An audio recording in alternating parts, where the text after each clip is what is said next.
Well, you've heard a lot about Enfield, so I'm not going to spend an enormous amount of time telling you any more about Enfield, apart from the fact that what didn't quite come across this morning was that Enfield has decided not to be a victim of government circumstance and to be much more of a local authority in control of some of its destiny. And I think that's a key thing that we're trying to do. Local authorities now have new powers which can actually mean we can do many things as long as they're lawful. And we need to start exercising that range of new things that we can do. And that's what we've been doing in Enfield. And what we've called it is the Coordinating Council. And what we're doing is looking at how different that Coordinating Council can be, because actually we're there to serve the people of Enfield. And what we're looking to do is to help and work with them as a community leader, but actually working with them as a community leader to bring forward new ways of thinking about how local authorities should go about their business. And really that's what we've been looking at today. One of the key things that struck me through all the presentations is that as we've looked in the past at some of the old realities, the regional development agencies, some of the regional growth agencies, other mechanisms that have been in place have been taken out of the way. The new LEPs have come along. The new LEPs, in one way, create the government opportunity to a conduit for money to come through from government, as we've just heard about Preston and Lancashire. But really, if you're in the middle of one of those LEPs, what is the prospect for you? And Enfield, for example, in amongst 32 London boroughs, the GLA is our LEP. That is the London LEP. So we've got to convince London LEP to give us the money out of 32 London boroughs. And as you know, London, large conurbation, a lot of money goes into inner London.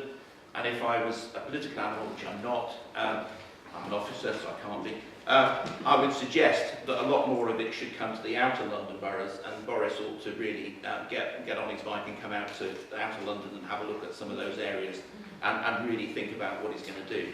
So our coordinating council is very much about being on the proactive side and beginning to see what it is that we can do to take control of that situation. 3 or 4 key words that have come out today, really. Community, corporate social responsibility. Yes, we have taken a rather sort of proactive role in that, looking at corporate social responsibility. Yes, we are looking at licensing landlords. Yes, we are going to be looking at supermarket levies. Yes, we are going to be looking at other policies which will enable us to create a situation in the future where Enfield has an income that we can actually use for the residents of Enfield, for the services that we are looking forward to delivering. There is a graph which is called the graph of doom, which has been identified in Barnet, and they've looked at over 20 years what's going to happen in local government. And if you look at this graph of doom, it predicts that the demographics will continue to rise, and adult social care and children's social care will literally eat up the whole of the budget within 20 years. There'll be nothing else for anybody else in terms of the services. And that set us thinking, a little bit more about, well, how do we make sure that there is reserves of funding there for the future? How do we make sure that we've got the income generating powers to really create the services in the future that we need? And so we've started to look less at localism, which is part of the title, and more at the local economic growth, or what we would like to call, I think if I come on to the next page, much more about localism, okay? Sorry, localisation, I must get this right, localisation, not localism. Councils have a proven track record, we've heard all day, a number of excellent examples of how councils are adding value throughout the approach, whether it's corporate social responsibility, whether it's corporate purchasing, whether it's financial models that have been promoted and identified, or whether indeed market gardening. And again, Enfield's doing a huge amount of market gardening. We're going to have 50 acres of glass houses set forward right on the edge of London so that we can feed London for the future. And that is something which we're looking to do from an economic point of view, but also from an employment point of view. We could do more, though, if central government would empower us to do more. And I think that's where some of the discussion with central government about some of this new work that we're doing needs to take place, to see if there are policies that we can really work with government on, because it may not be this government, but another government would come along. We need to be ready for that type of approach. And I think there's an urgent need for government action on growth, as we know, and that's still very much on the agenda. We do have a significant economic footprint. The situation with local authorities at the moment, somewhere in the region of 2 million people working for local authorities. 32% of our residents in Enfield work in the public sector. 32% work in the public sector. Now, if you take the public sector being reduced by 40%, that's an awful lot of people in our local authority that are going to be unemployed. And when you look at the unemployed statistics, and you look back at the unemployment in Enfield, we used to have 10,500 of JSA claimants. 10,500. And that was quite a high figure for Enfield.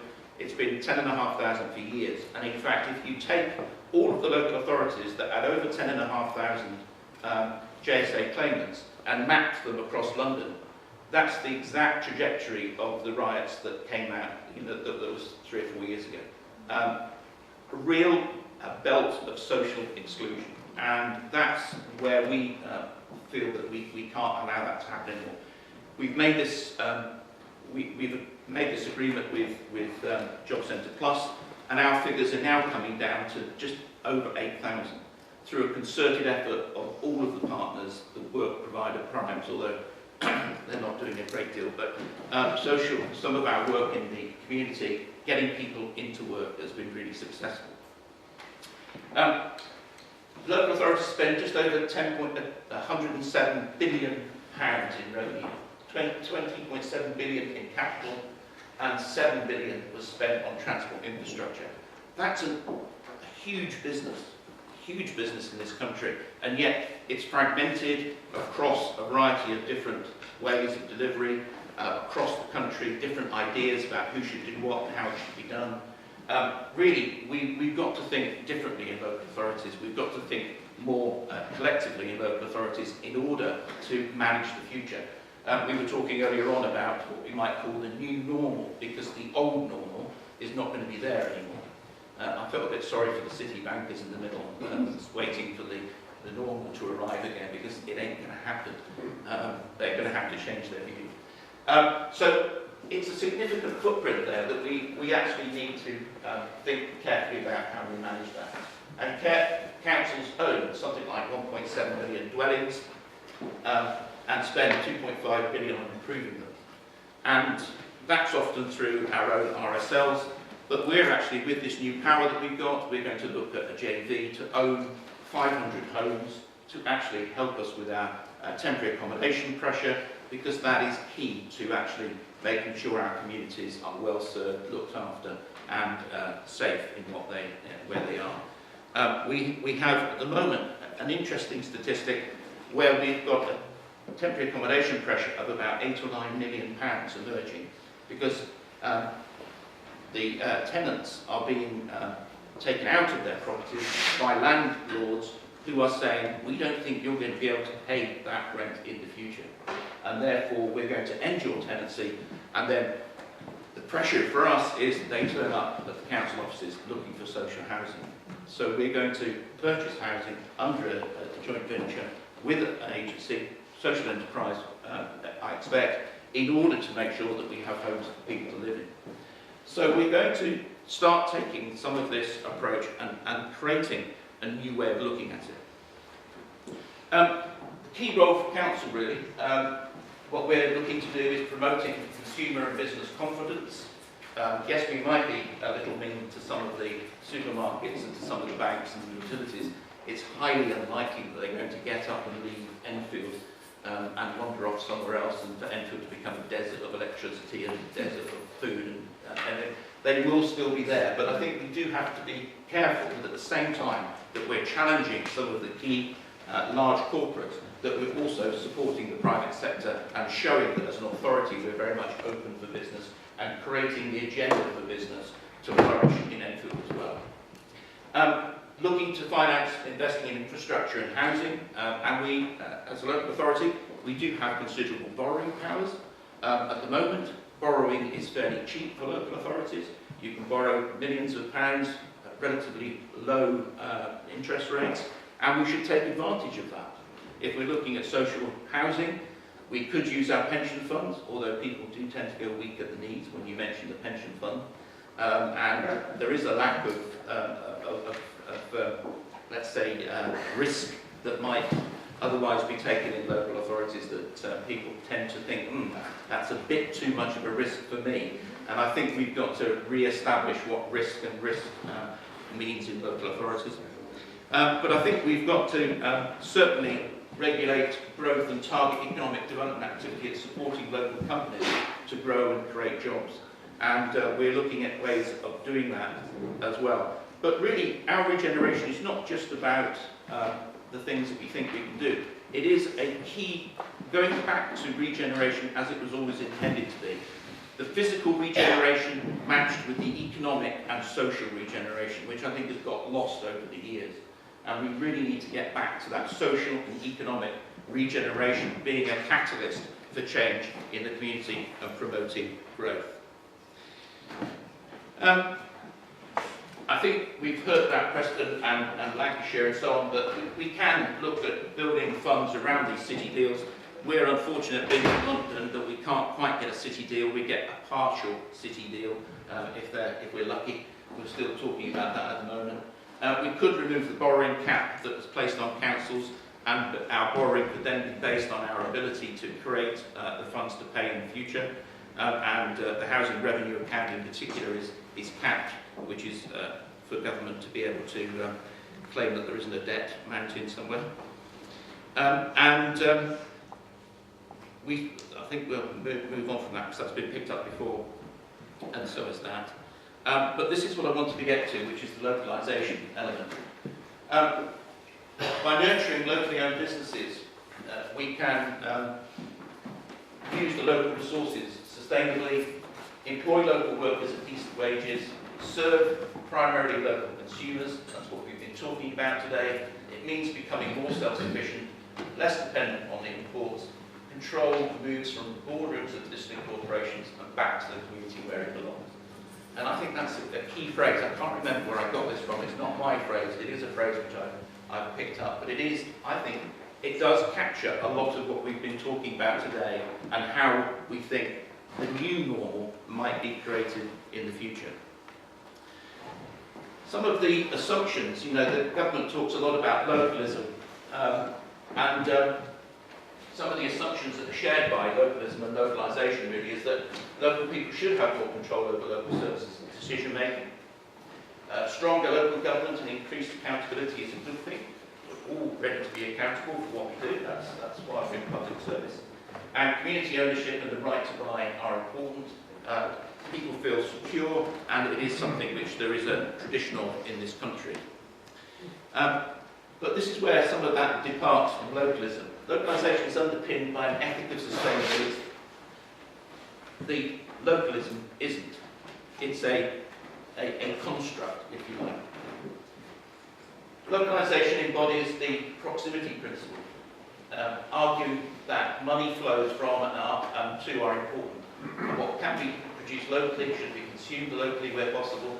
And we've seen that in our very eyes today with our lunch that was grown locally, consumed locally, and enjoyed locally as well. And really, localism seeks to reduce the role of the state, big government if you like, and create some of that work in the community. But localisation can happen with the context of stronger government. Indeed, it argues that addressing global issues such as climate change or resource scarcity will require strong government alongside community engagement. And I think we really need to think about how we do this in local government in the future. Localism seeks to transfer state assets. So if you're looking at government at the moment, schools and hospitals and all that sort of stuff being transferred into the community. What we, I think, will be focusing on is more on control rather than ownership of those assets, but seeking to bring local functions, i.e. the food production, building development, energy generation, very much into community ownership. And we are going to be doing that through looking at Enfield as an energy provider, looking at Enfield as a housing provider, looking at Enfield as a sort of a community engagement vehicle, if you like, so that the community can engage in some of the things that we're doing. And localisation argues for a different relationship between consumers and producers. Localism doesn't have any of that critique. It's very much based around a construct. So I think the point I'm looking to make really is that we are very much in control of where we go next. And some of the things that we've been talking about today, the big question that we've come up with is indeed where next. And I think that's a fascinating set of issues that have come out in today's meeting. And I've certainly been really amazed with all of the things that have come out in terms of the biosphere and technosphere and everything like that. So fascinating. I'd love to get into to know all about what's happening there a bit more. But also all of the things that everybody is doing today. It's been a fascinating day. I've thoroughly enjoyed it. I hope Enfield has given you a little bit of information about what we're doing. We're perfectly happy to give you more information if you would like. I know Alan and Del, who's had to rush off,